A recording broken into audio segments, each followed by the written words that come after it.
Bonsoir, frères et sœurs.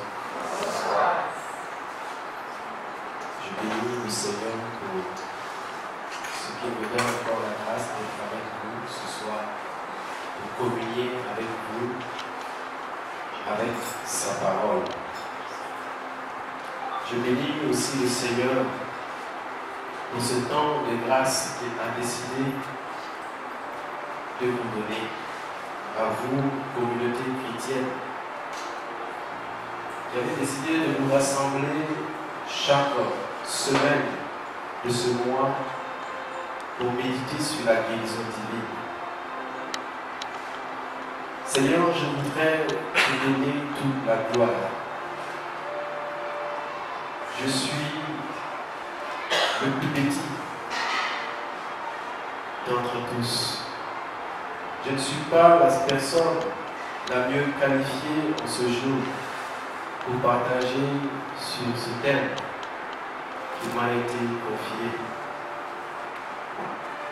Jésus me dit bien voulu que je sois là. Alors je voudrais me soumettre entièrement à toi.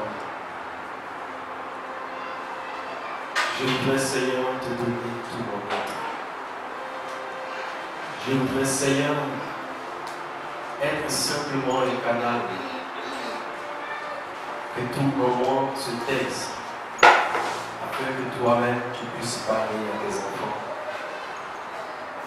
Parce que si toi tu ne leur parles pas ce soir, Seigneur, ce sera simplement du bruit, du vent qu'ils vont entendre.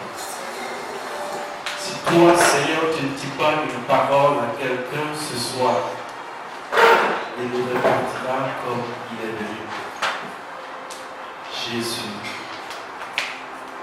me voici entre tes mains. Me voici entre tes mains, Seigneur. Fais de moi maintenant ton instrument de bénédiction pour chacun de tes bien-aimés. Car tu aimes chacun de tes enfants.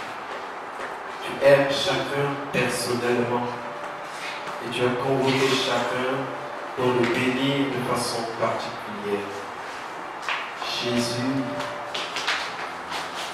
je me donne à toi. Je me donne à toi. Seigneur, me voici. Seigneur, me voici. Tu peux m'envoyer. Tu peux m'envoyer. Annoncer ton nom, proclamer ton règne. Seigneur, me voici. Seigneur, me voici. Tu peux m'envoyer. Tu peux m'envoyer. Annoncer ton nom, proclamer ton règne. Seigneur, me voici. Seigneur, me voici. Est-ce que tu peux avec moi poser ta main sur ton cœur? Seigneur, me voici. Tu peux m'envoyer. Tu peux m'envoyer. Annoncer ton nom, proclamer ton règne. Seigneur, me voici. Seigneur, me voici. Seigneur,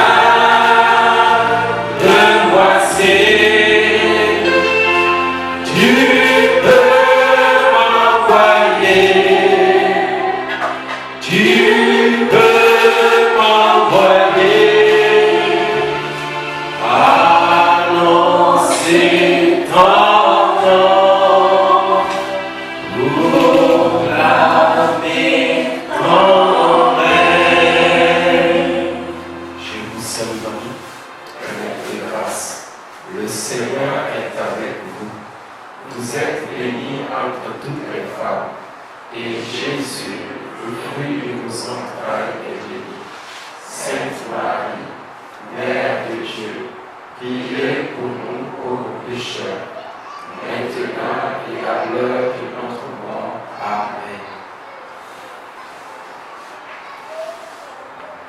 Alors, bien aimé, il m'a été demandé de partager avec vous sur le thème « Crois au Seigneur Jésus et tu seras guéri ». Alléluia. Est-ce qu'il y a quelqu'un ici qui ne croit pas au Seigneur Jésus? Est-ce qu'il y a? On va se dire que s'il n'y en avait pas, on ne serait pas là. C'est parce qu'on croit que nous sommes là. Alléluia. Alors, je pense que si on creuse davantage le thème, peut-être qu'il faudrait lui poser la question. Je crois au Seigneur Jésus. Chaque dimanche, je confesse que je crois en Dieu Père, je crois en Dieu Fils et je crois en Dieu l'Esprit Saint. Et pourtant, je ne suis pas guéri. Peut-être que chaque jour, je vais à la messe. Chaque jour, je communie avec la Sainte Eucharistie. Et pourtant, ma maladie est toujours là. Pourtant, rien ne semble changer. Or, l'Église dit que l'Eucharistie est aussi sacrement de guérison. Chaque fois qu'on se met devant le Saint-Sacrement, Jésus opère et nous touche. Or, nous recevons celui qui est exposé, notre Dieu. Nous le recevons et pourtant, il n'y a pas de transformation. Alléluia. Amen. Bien-aimés, il faut que nous cherchions, nous revenions au-dedans de nous pour chercher à comprendre. Pourquoi, pendant nos assemblées, une personne qui arrive, qui ne connaît pas le Christ,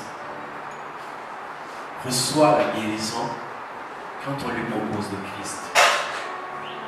On voit que les musulmans et autres, quand ils viennent à la rencontre du Christ, il y a de grands miracles que le Christ opère dans leur vie. Et pourtant, nous, qui avons le Christ,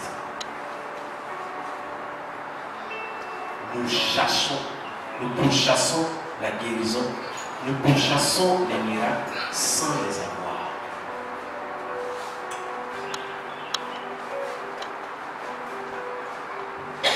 Alors, bien aimé, il faut que l'on revoie la qualité de notre foi. Quand je dis que je crois en Christ Jésus, à quoi est-ce que je fais référence? Quand je dis que je crois en Dieu, à quoi est-ce que je fais référence? Est-ce que ma foi en Dieu est véritablement foi?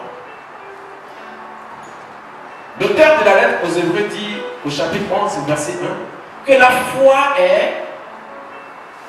aidez-moi. Il dit que la foi est...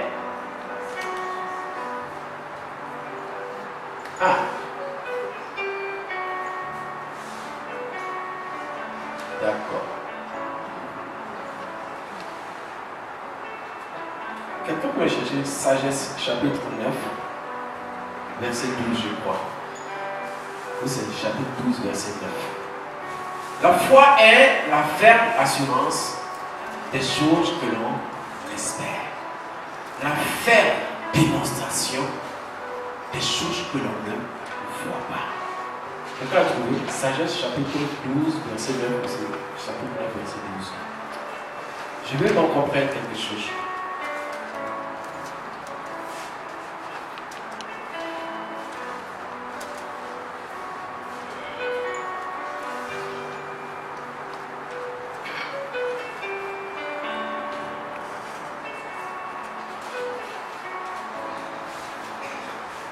Vous avez trouvé?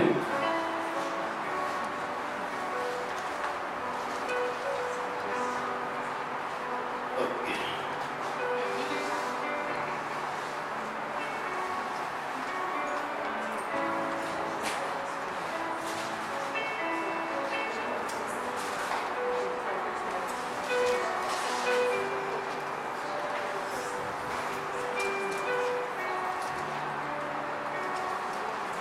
Bon, je ne me rappelle pas exactement du verset, mais c'est verset 16. Verset 16. Verset 16, dis-moi. En fait, le sage dit que la guérison, nous avons la guérison, ce ne sont pas les plantes, ce ne sont pas les médicaments qui nous ont donné la guérison, mais la parole seule qui guérit. C'est verset 12, 16, chapitre 16. Je veux en fait qu'on lise ça pour qu'on comprenne qu'il nous faut connaître la parole de Dieu.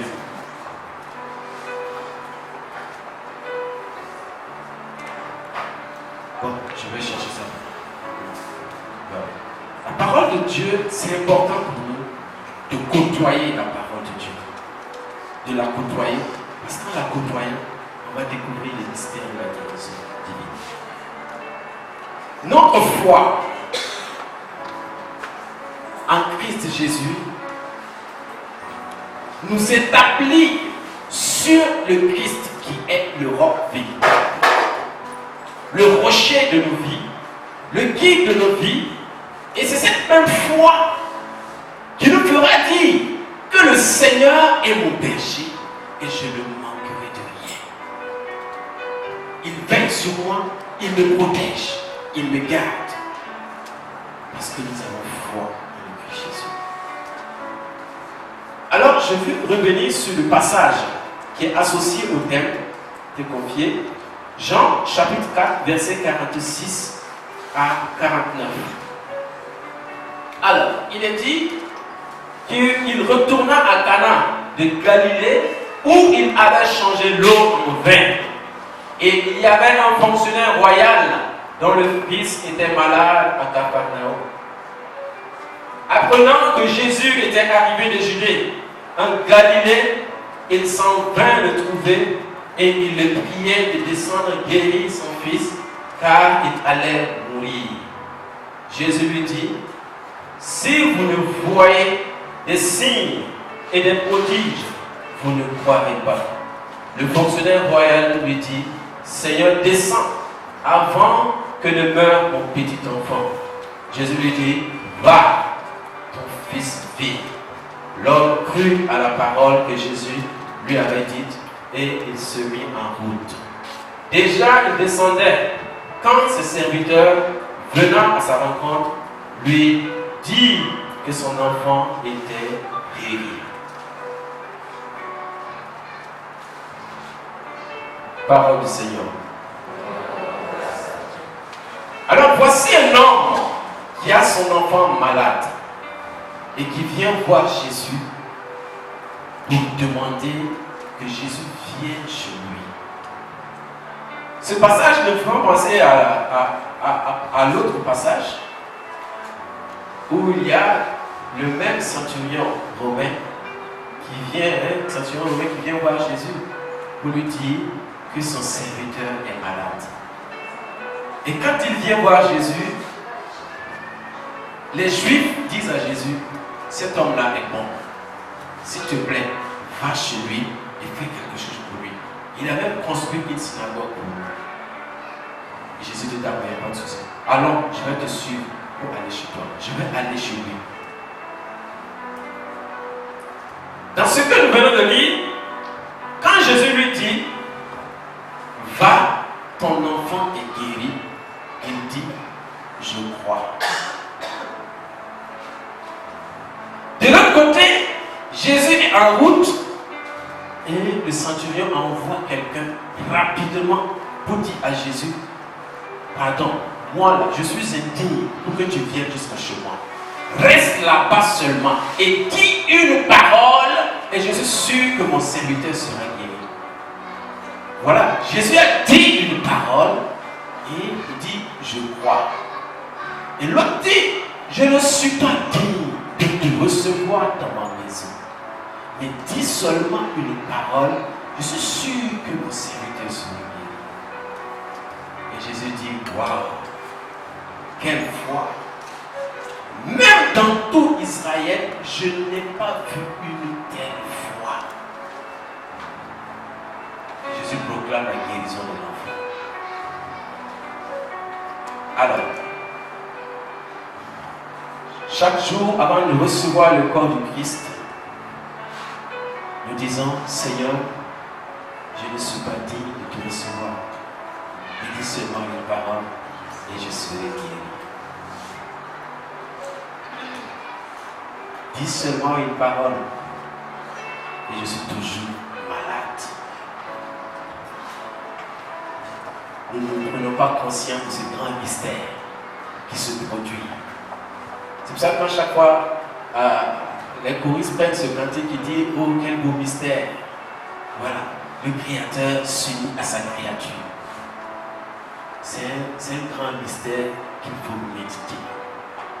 Chaque fois que tu reçois le corps du Christ, il faut que tu prennes le temps de réaliser que Dieu vient de rentrer en toi. De méditer et de le laisser prendre toute la place. Et de faire ce qu'il veut en toi. Qu'il te guérisse. Alléluia. Est-ce que vous croyez que Christ est venu pour que nous soyons guéris de toutes nos maladies? Oui. De toutes nos maladies physiques? Oui. Vous êtes sûr? Oui. Vous êtes sûr? Oui. Une grande amie de Jésus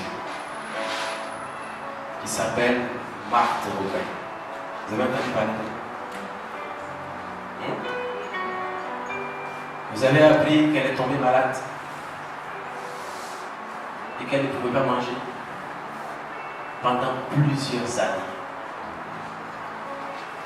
Elle ne pouvait pas manger.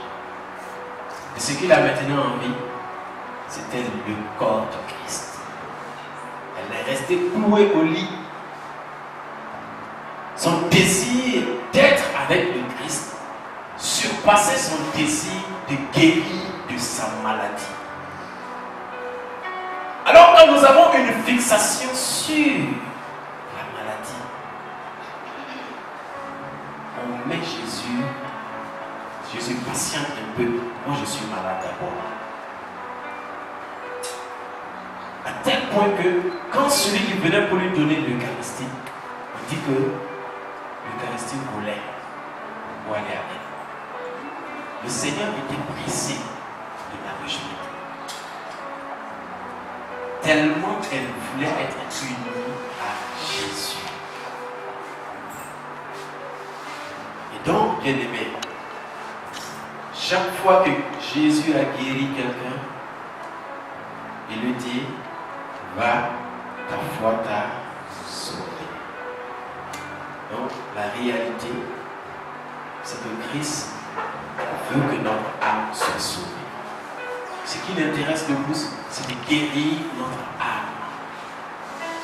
Quand ton âme est guérie, quand ton cœur est guéri, même si tu as toutes les maladies du monde, tu es la personne la plus heureuse au monde.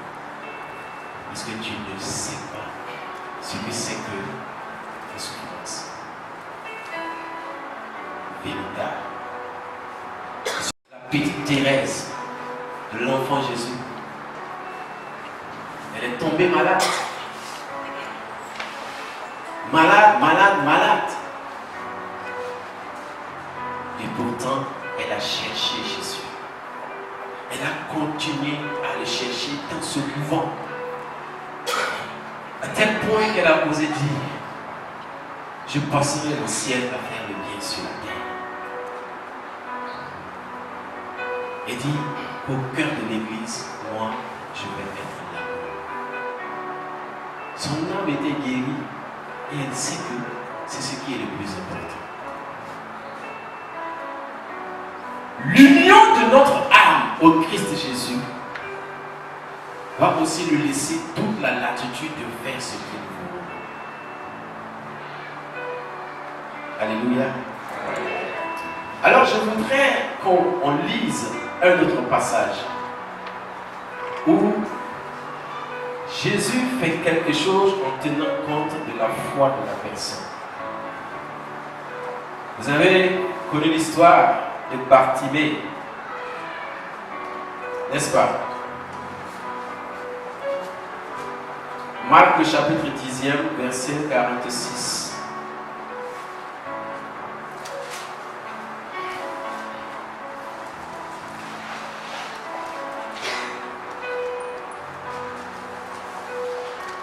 Ils arrivent à Jéricho. Comme ils sortaient de Jéricho avec ses disciples, une foule considérable, le fils de Timée, Bartimée, un mendiant aveugle, était assis au bord du chemin. Quand il apprit que c'était Jésus, le Nazaréen, il se mit à crier: Fils de David, Jésus, aie pitié de moi. Et beaucoup de gens le rabrouaient pour lui imposer le silence. Mais lui criait encore de plus belle: Fils de David, aie pitié de moi. Et Jésus s'arrêta et dit: appelez-le. Bien-aimé, il y a quelque chose qui se passe ici. On dit qu'il était mendiant et aveugle. Jésus passe avec une foule considérable. C'est ce que dit l'Évangile. Une foule considérable. Ça veut dire que la foule était nombreuse. Donc, et non seulement la foule est nombreuse, et ils font du bruit. S'ils marchaient simplement, il n'y avait pas de souci. Bartimée entend. Mais qu'est-ce qui se passe? On dit non, c'est Jésus qui est en train de passer. Et Bartimée crie à Jésus. Son cri dérange la foule. Il faut te taire, Bartimée. Il y a des choses plus importantes. Toi, tu n'es qu'un métier. On dit qu'on veut lui imposer le silence. Mais Bartimée crie encore plus fort. Bien-aimé, Jésus entend le cri de Bartimée et il s'arrête. Alors, imaginons un peu que tout le monde prie, tout le monde prie, tout le monde fait monter des prières à Jésus. Jésus est assis sur son trône, il entend toutes les prières. Tout. Dans tout ce gloire, comment Jésus va faire pour entendre toi ta prière? Qu'est-ce qui fait qu'au milieu de tout ça, Jésus entend la prière de Bartimée? La foule qui le brisait. Qu'est-ce qui fait que Jésus ne fait rien pour eux? Bartimée sait que c'est le fils de David. Le fils de David est le fils de la promesse. C'est le Messie promis. Il dit: aie pitié de moi. Un jour, alors que Jésus était sur la croix, prêt à mourir, un prophète qui dit: Jésus, fils de David, quand il reviendra dans le royaume, souviens-toi de moi. Vous voyez? Il sait à qui il a affaire.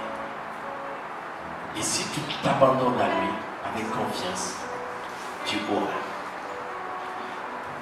Il y a une femme qui perdait du sang pendant 12 ans. La Bible dit qu'elle a dépensé tout son argent. Et dans la même situation que Bartimée, elle voit que Jésus est en train de passer avec une foule innombrable. Et qu'est-ce qu'elle fait? Jésus peut provoquer un miracle dans ta vie. La manière dont tu reçois le corps du Christ, elle l'a touché, hein? Mais nous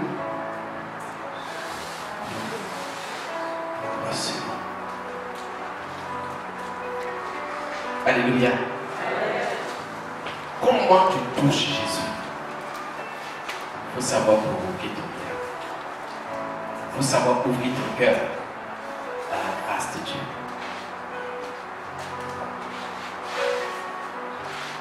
Quand Jésus dit, il insiste que quelqu'un l'a touché, la femme voit comme elle a été découverte et elle s'avance pour expliquer son problème. Jésus dit, femme, va, ta foi t'a sauvé. Jésus ne veut pas seulement que ton corps guérisse. Jésus veut que ton âme soit guérie et que tu sois sauvé. Alors il ne faudrait pas que tu limites la guérison de Dieu à la maladie que tu portes. Parce qu'à certains moments,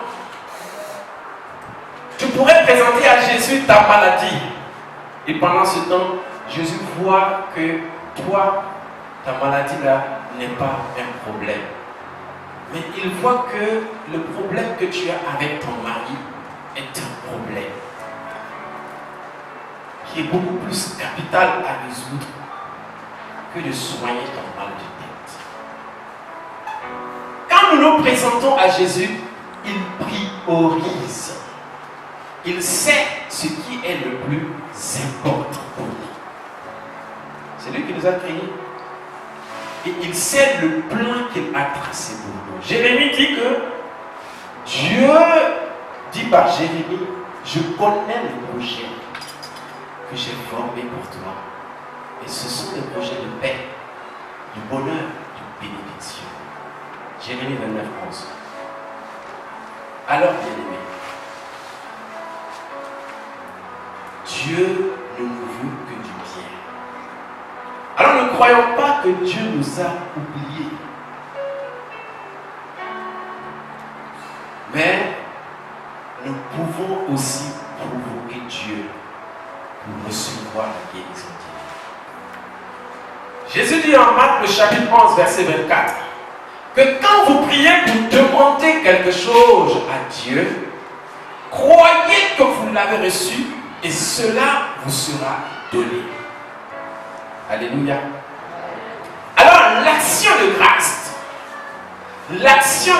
est une grande prière prophétique, bien-aimée.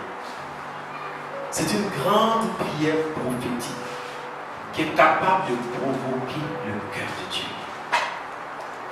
Que Dieu agisse. Quand tu prends l'habitude de rendre grâce à Dieu, non seulement pour ce que tu as, mais pour ce que tu n'as pas, il y a quelque chose qui se change.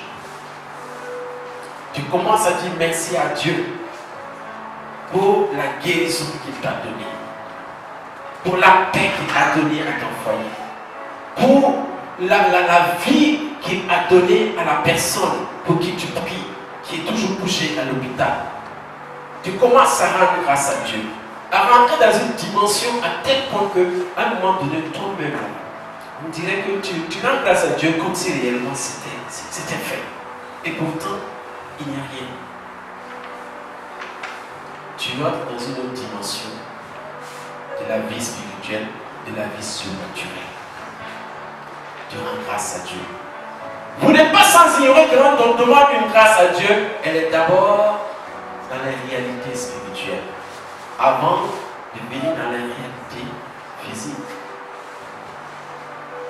Donc, quand tu pries, il faut savoir à un moment donné, quand le Seigneur met dans ton cœur la conviction qu'il t'a exaucé, ce n'est plus la peine de continuer à prier. Commence à dire merci à Dieu. Commence à dire merci à Dieu, à lui rendre grâce. Chaque fois que tu penses à cette intention, commence à lui rendre grâce. On ne doit pas passer le temps à prier pour la même chose pendant 10 ans. Ce n'est pas possible. Si tu portes une intention depuis plus de 10 ans, il faut te poser une question. Est-ce que c'est ce que Dieu veut? Non. Pendant que tu pries, à un moment donné, le Saint-Esprit va te faire un clin d'œil. Il va dire, bon, tu sais, soit je t'ai exaucé, soit, bon, il faut changer la façon de prier. Au lieu de prier pour ça, il faut prier plutôt comme ça. Maintenant, quand tu fais une fixation sur la grâce que tu veux avec Dieu, alors que ce n'est pas encore le moment pour Dieu de te le donner, tu vas perdre ton temps. Tu vas perdre ton temps. Alors, je vous partage une expérience personnelle que j'ai vécue avec le Seigneur en 2010-2011 comme ça.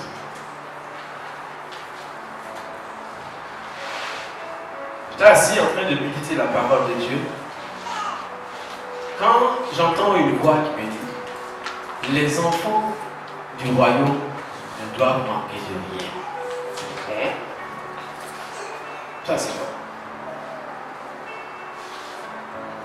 Les enfants du royaume ne doivent manquer de rien. Donc je continue ma méditation et je vois une image. Et dans l'image, il y a comme une échelle de temps. Une échelle de temps qui s'étale. Et il y a les anges de Dieu qui sont en train d'empaqueter les grâces que Dieu prépare pour chacun. Et le Seigneur m'amène à Ecclésiaste chapitre 3. Dieu fait chaque chose en son temps. Donc, les anges empaquettent les cadeaux, les grâces pour donner à chacun au temps voulu. Et donc, si le Seigneur a prévu une grâce pour toi, disons dans 10 ans, et que toi, c'est aujourd'hui que tu es assis, en train de demander cette grâce que tu dois recevoir dans 10 ans, tu vas prier pendant 10 ans. Si tu es persévérant jusqu'à 10 ans, tu vas avoir. Alors qu'il y a une grâce que le Seigneur veut te donner aujourd'hui, qui est là. Il y a un ange qui a été envoyé avec la grâce. L'ange veut relâcher la grâce quand toi tu vas dire: Père, donne-moi un verre d'eau, donne-moi un bidon d'eau. Je veux manger telle nourriture. Et l'ange de Dieu va se charger de choses. Et je me dis: mais comment moi je vais faire pour savoir ce que tu veux me donner aujourd'hui? C'est là qu'on me renvoie encore dans Romains chapitre 8, verset 26-27. Nous ne savons pas ce que nous devons demander à Dieu pour prier comme il faut. Mais l'Esprit Saint vient au secours de notre faiblesse. Donc, notre plus grande faiblesse, c'est notre ignorance de la volonté de Dieu. Et celui qui ne prie pas dans la volonté de Dieu a de fortes chances d'échouer et de ne jamais être exaucé. Parce que Dieu ne va jamais nous donner ce qui ne sera pas bientôt. Et si ce que tu lui demandes est sur l'échelle du temps, la seule chose qui est capable de provoquer Dieu pour te donner ça avant le temps, c'est la foi. C'est la foi. C'est que dans cette foi, tu crois que Dieu t'a donné. Et tu vis comme si Dieu te l'avait donné. Tu exerces ici. Et tu vois. Je me rappelle un jour, j'ai lu un bouquin, La croix et le poignard, de David Wilkerson. Et ça m'a fortifié encore dans la foi. Un homme de Dieu que Dieu avait appelé à s'occuper des enfants de la rue. Alors ils avaient fait plusieurs jours, ils n'avaient plus à manger. Ils se débrouillaient comme ça. Un jour, pendant qu'ils étaient dans la chapelle, le Seigneur me dit: bon, provoquez-moi. Il dit quoi? Rendez grâce à Dieu pour le repas que vous n'avez pas ce matin. Il dit: d'accord, les enfants, on va faire une expérience. On va rendre grâce à Dieu pour le petit déjeuner qu'il nous a donné. Les enfants les regardent. Oui, allons-y. Et ils ont commencé à prier. Des prières d'action de grâce. Rendre grâce à Dieu pour le petit déjeuner qu'il nous a donné, le matin. Merci Seigneur pour ce petit déjeuner que tu nous as donné. Et pendant qu'ils étaient en train de prier ainsi, le Saint-Esprit touche le cœur d'une dame, une voisine. Lève-toi, vide ta tirelire. Il y avait $35 à l'intérieur. Prends, va donner dans cette maison à côté. Elle arrive, elle voit les gens prier. Elle tape, elle rentre. Elle dit que vous priez comme ça depuis combien de temps? Elle dit que depuis 30 minutes. Il y a 30 minutes, il y a une voix qui m'a dit de m'élever. Et moi je suis assis, je ne vais pas m'élever. Et les enfants ont dit, ah, c'est comme ça, non. Bon, Seigneur, merci pour le repas que tu nous donnes tous les jours. Et c'est comme ça. Ils devaient prendre un immeuble. Ils avaient réussi à payer une partie. Et il restait une autre seconde partie. Il restait une seconde partie. Et l'élément s'est baladé d'église en église pour chercher du soutien. Il n'a pas eu. Le Seigneur dit, maison là, c'est toi qui voulais prendre, c'est moi. Donc, souviens-toi de ce que je fais quand vous n'avez pas à manger le matin. Il dit, ok. Les enfants, venez. On va prier. On va dire merci à Dieu pour le chèque de $15 000 qu'il nous a donné. Et ils ont commencé à prier ainsi. Seigneur, merci pour le chèque de $15 000 que tu nous as donné. On dit que pendant qu'ils étaient en train de prier, il y a quelqu'un qui est venu taper la porte. Il a donné un chèque de $15 000. Quand je disais, j'avais tellement la chair de boule parce qu'il dit qu'il a passé le chèque là comme ça à chacun des enfants. Chacun a touché pour voir que Dieu a exaucé. Alors si tu portes une maladie, si tu portes une souffrance dans ton âme, dans ton cœur, dans ton corps, il y a longtemps que tu as prié pour demander la guérison. C'est le moment de l'action de grâce. C'est le moment de dire merci à Dieu. Peut-être qu'en rendant grâce à Dieu, en lui disant merci pour la guérison qu'il t'a donnée, même si Dieu ne te guérit pas tout de suite, il y a autre chose qu'il va guérir. Il va te guérir de cette blessure de l'inexaucement. C'est des gens qui sont blessés parce qu'ils ne sont pas exaucés. Ils ne sont pas exaucés. Dieu les a oubliés. Alléluia. Alors, il y a une femme, on dit syro-phénicienne, qui est venue voir Jésus parce que son enfant était tourmenté par un démon. Son enfant était tourmenté par un démon. Elle vient négocier à Jésus de faire quelque chose. Et Jésus lui dit, femme, je n'ai été envoyé qu'aux brebis perdues d'Israël. Seigneur, je sais, moi aussi, je suis là, faites quelque chose. Ça fait longtemps que le démon fatigue mon enfant. Et Jésus dit quoi? On ne prend pas la nourriture des enfants pour le donner aux chiens. Si c'était nous là, on va faire quoi? On va faire quoi? On va se fâcher. Et puis on va partir. On va faire gros cœur. On va dire que gros cœur ne mange pas des choses. Oh, mais la dame va dire, Jésus, je sais. Mais en fait, les petits chiens, c'est les miettes qui tombent de la table des enfants qui mangent. Non? Jésus, moi, je ne veux pas beaucoup. Je veux petit. Et même pas petit. Je veux même les miettes là. C'est ça que je veux. Est-ce que Jésus ne voulait pas guérir la femme? Jésus voulait la provoquer, la tester, la mettre à l'épreuve pour voir. Elle est venue vers moi là. Est-ce qu'elle croit que je suis Dieu? Est-ce qu'elle pense réellement que je suis capable de donner le salut à son enfant et à elle-même? C'est comme ça que quand on va à Jésus, parfois tu vas aller au Christ, Tu demandes quelque chose, il te donne. Parfois, tu vas aller, Jésus va dire, bon, je vais voir. Est-ce que c'est parce que je te donne tout le temps là, que tu es là avec moi? Ou bien c'est quoi? On va patienter. Ton âge là, j'ai dit, Seigneur, bon, tu sais, vraiment, m'ont protégé là, Je souffre beaucoup, vous faites quelque chose. Jésus dit, calme-toi d'abord. Moi, je vais tester.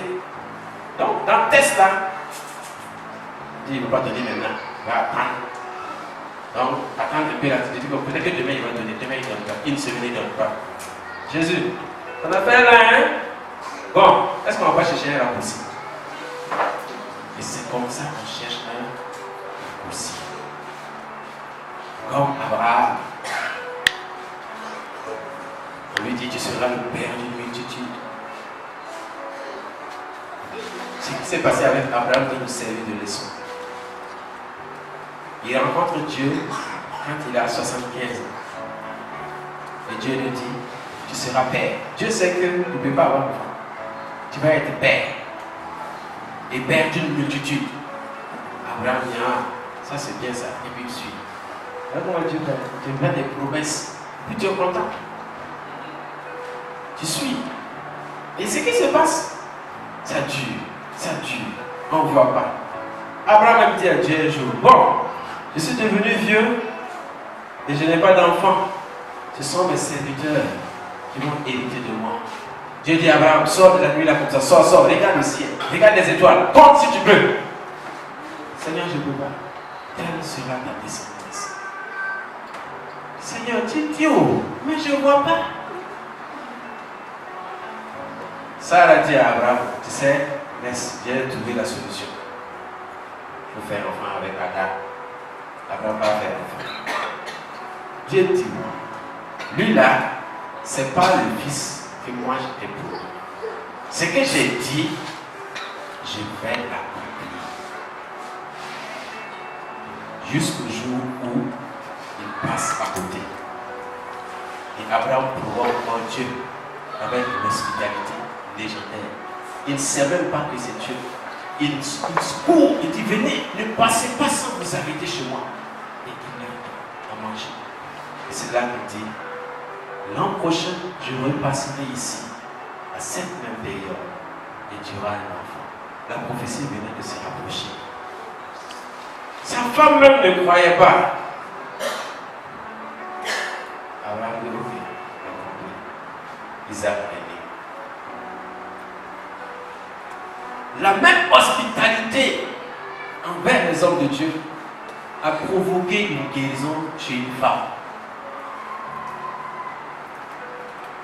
Quand l'homme de Dieu Élisée passait, venait chaque fois en ville, la tsunami dit, il vient, il n'a pas d'endroit où se reposer. Elle dit à son mari, on va aménager la chambre. Et chaque fois qu'il se rend en ville, il va lui dire de venir habiter. Alléluia. Un jour, alors que Élisée était là, le Saint-Esprit met dans son cœur. Il faut que tu décrètes une parole pour cette femme. Élisée cherche, il ne voit pas. Il dit à Géasi, on peut faire quoi pour elle? Elle est tellement généreuse. Qu'est-ce qu'on peut faire pour elle? Géasi dit, lui, il voit. Il n'y a pas d'enfant qui court dans cette maison quand on vient. C'est toujours comme ça. Donc il appelle l'enfant. Puisqu'auparavant, il a appelé la femme pour lui dire, est-ce que tu veux que je plaide quelque chose auprès du roi pour toi? Parce que tu me fais tellement du bien, je suis content. Et je veux te demander une faveur pour toi. Il y a une faveur. Non, je ne veux rien. Est-ce que quand tu es devant le Christ, le Seigneur depuis te demande, qu'est-ce que tu veux? Tu as dit que tu veux rien. Elle ne veut rien. Donc quand Géasi lui dit, il appelle la femme et dit, l'an prochain, à cette même période, tu tiendras un enfant. Hey, homme de Dieu, je t'ai rien demandé. Je t'ai rien demandé. Est-ce qu'il t'a demandé quelque chose? Je t'ai rien demandé. Mais elle a eu son enfant. Quand l'enfant meurt, elle va voir Élisée encore. Élisée demande qu'est-ce qui se passe. Il dit, mais il n'y a rien, tout va bien. Femme de foi. Tout va bien. Elle raconte à Élisée, hey, est-ce que quand tu es venu chez moi, il y a un seul jour où j'ai ouvert la bouche pour te dire je vais l'enfant. C'est toi qui as dit, l'enfant là est mort, pour te réveiller. Ça ne dépasse pas ça. Donc tout cela doit nous amener à revoir en qui est-ce que notre confiance, notre foi dans le Christ Jésus est inébranlable. Qu'est-ce qui peut faire troubler notre foi? Quand un jour les fils de Dieu sont venus se réunir devant Dieu, on dit que Satan aussi est venu dans la présence de Dieu. Et Dieu lui dit, mais d'où viens-tu? Non, je viens de faire le tour de la terre. Ah bon? Est-ce que tu as vu mon serviteur Job? Dieu commence à faire acte à la coup de Job. Est-ce que tu as vu mon serviteur Job? Non, il n'y a pas un homme comme lui. Il est sans pareil. Alléluia. Amen. Donc, quand chaque fois que Dieu rencontre Satan, il parle comme ça de chacun de nous. Quand Satan arrive pour faire son rapport pour dire que mon Dieu il a fait le truc, il dit non. Est-ce que tu as vu mes enfants qui sont à la flamme vivante? Non, il n'y a pas quelqu'un comme eux. Ils sont sans pareil. Non, ils me servent avec un cœur plein d'ardeur, plein de joie. Et ils ne ruminent pas, ils ne se plaignent pas. Et Satan dit, mais boss, comment tu sais? Parce que toi, ta main est sur eux, et c'est comme ça. Enlève un peu seulement, tu vas voir. Hey, et Dieu maintenant joue avec notre crédibilité et puis Satan. Oui, Dieu dit bon, ok, pas au revoir. Je te laisse un fait. C'est à ce moment Dieu retire un peu sa grâce là. Laisse maintenant, si ma grâce n'est pas là-haut, qu'est-ce que tu vas faire? Tu vas me suivre ou tu ne vas pas me suivre? Tu vas me chercher ou tu ne vas pas me chercher? Et c'est comme ça qu'on commence à ruminer. On commence à dire, ça là, c'est bizarre. Quand quelqu'un te dit que, bon, tu sais, en réalité, bon, moi je connais quelqu'un qui est dans les environs. Tu sais, si tu vas là-bas, c'est ça. Et puis quand tu dis, non, moi je suis chrétien, moi je ne peux pas faire ça. D'accord, tu es chrétien, non, il n'y a pas de souci. Donc, tu pars, tu fais, tu continues de prier. Dieu aussi est silencieux, il ne dit rien. Et finalement, tu n'as pas venu en partie voir les gars là. Ah, bon, tu sais, j'ai vu une religieuse là-bas la fois passée. Ah bon? Ah, c'est une soeur là-bas, moi je vais aller ici. C'est comme ça. Dès qu'on dit qu'il y a ma soeur, j'ai vu ma soeur qui partait là-bas. Oh, d'accord, moi aussi je vais aller. Et c'est comme ça. Et puis tu pars t'asseoir. Comme je l'avais là, pas de travail, ma soeur pas de travail. Je ne cherche même pas à savoir est-ce que c'est bien ou est-ce que c'est pas bien. Non, je pars parce que je veux quelque chose. Notre foi en Dieu, elle dépend de quoi? Notre foi dépend de quoi? Quand nous demandons quelque chose à Dieu, à quoi pensons-nous? Est-ce que quand nous demandons, nous croyons que Jésus a dit, ce qu'il demande reçoit. Demandez et vous recevez. Est-ce que quand nous demandons, nous croyons que nous allons recevoir? Est-ce que nous sommes dans cette dynamique? Parce que si nous ne sommes pas dans cette dynamique, nous allons prier, et ne jamais recevoir. Et ne jamais recevoir. Et même, il y aura le temps, le kairos de Dieu, le moment favorable où Dieu est en train de déverser sa grâce. Le temps où l'ange de Dieu vient et le Saint-Esprit te dit, demande-moi ça. Tu n'entends pas parce que tu es préoccupé par autre chose. Il faut que nos cœurs s'ouvrent, que nos âmes se laissent visiter par Dieu et que commence une relation véritable avec le Seigneur par le biais du Saint-Esprit. Que notre intelligence soit transformée et renouvelée par la puissance de l'Esprit Saint. Que nous devenions des hommes et des femmes de foi qui croient en Dieu, peu importe les circonstances. Qui ne vont jamais lâcher leur confiance en Dieu, peu importe les circonstances. Que Dieu m'ait exaucé ou ne m'ait pas exaucé, je dois être capable de lui donner toute la gloire. Je dois être capable de me lever un matin ou bien d'arriver à la maison un soir et manger mieux devant l'autel et de dire Seigneur, je te rends grâce pour tout ce que tu ne m'as pas donné aujourd'hui. Je te dis merci pour cette voiture que tu ne m'as pas donnée. Je te dis merci pour ma voiture qui est tombée en panne. Je te dis merci pour ce que je n'ai pas d'argent pour manger demain. Je te dis merci parce que je voulais coudre ce vêtement, mais je n'ai pas d'argent, Seigneur. Alors je te rends grâce. Romains chapitre 8, verset 28 dit que toute chose concourt pour le bien de ceux qui aiment Dieu et qui sont appelés selon son dessein. Quand on comprend ça, bien-aimé, on commence à vivre dans une autre dimension. Tu ne vis plus en fonction de ce que Dieu fait pour toi. Mais désormais, tu vis parce que tu sais que tu marches avec Dieu. Dieu marche avec toi. Et que quand Dieu met son pied, tu mets son pied. Tu mets ton pas dans ses pas. Et c'est comme ça, bien-aimé. Beaucoup de chrétiens marchent avec Dieu parce qu'ils voient que Dieu est avec eux. Donc, le jour où Dieu va dire, bon, je vais faire pause et je vais vous dire la vérité. Pause là. Il y en a. Il y en a. Peu importe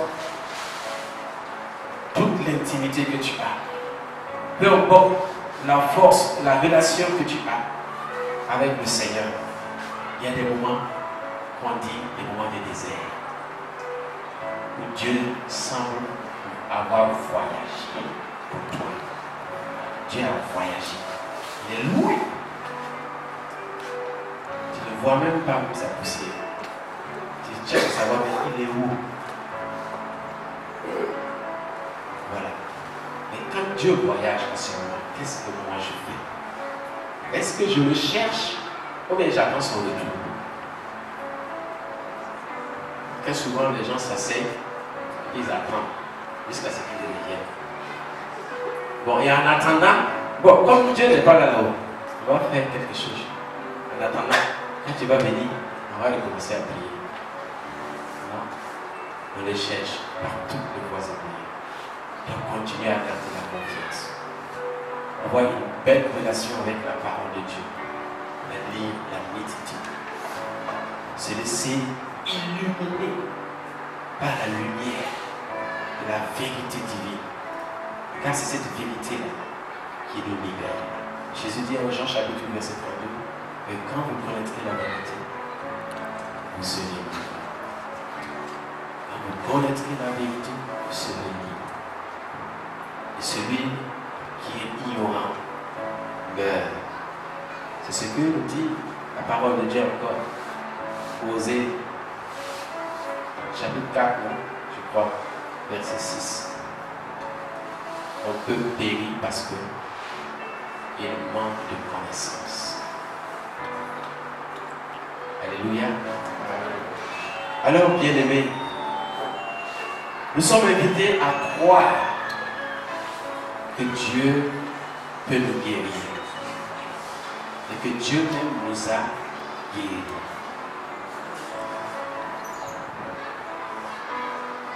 On n'a pas forcément besoin qu'un homme de Dieu parfois nous touche pour que nous puissions dire que nous sommes guéris ou délivrés. Très souvent, ce qu'on va vivre dans l'assemblée, comment je vais dire, peut-être que c'est 1/5 de ce que Dieu fait avec nous. Les 4/5 là, c'est chacun qui se prend en charge. Chacun doit travailler à ce que les 4/5 soient complets. Si tu te contentes des 1/5, des 20%, les 80% là, tu ne vas jamais voir ce que c'est. Tu n'auras jamais ce qu'il y a à l'intérieur. Tu vas toujours marcher parmi ceux qui sont les derniers. Alléluia. Alors c'est ce que je voulais partager avec vous ce soir. Parce que le Christ est celui qui nous guérit. C'est lui qui guérit nos âmes. C'est lui qui guérit nos cœurs. C'est lui qui guérit nos corps. C'est lui qui restaure tout. Mais sans la foi, la main du Christ ne pourra pas se poser sur nous. Ou même si elle se pose, sans la foi, elle s'est posée inutilement. Parce qu'il y a des gens qui ont touché Jésus, qui n'ont rien vu. Et quelqu'un est venu toucher son vêtement. Elle a été guérie. Jésus parle, des gens entendent.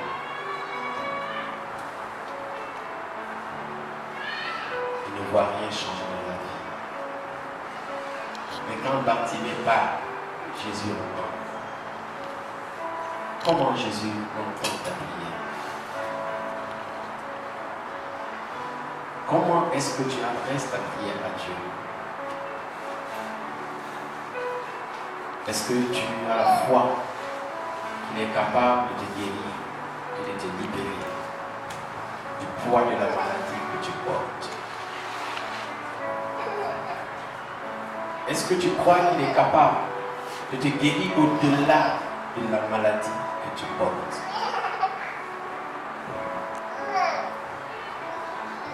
Personnellement, le Seigneur m'a beaucoup enseigné que ce n'est pas la maladie physique qui est le plus important.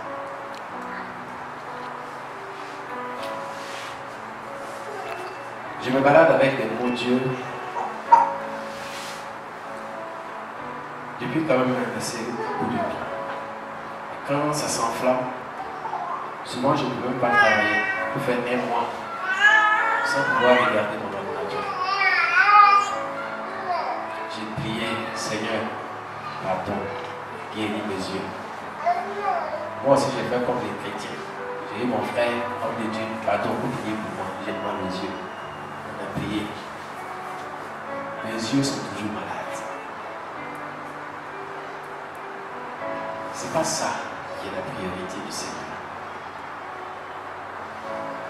Et si tu fais une fixation sur ta maladie, elle peut devenir une idole. Et si elle devient une idole, tu viens de fermer la porte à Dieu, tu as chassé Dieu de ton cœur, tu as fermé la porte et tout, tu as avalé la clé. Dieu a, si tu viens rentrer la débrouille, si tu peux, tu rentres. Tout comme moi, j'ai avalé la clé. Voilà. Alléluia. Alors, est-ce qu'on a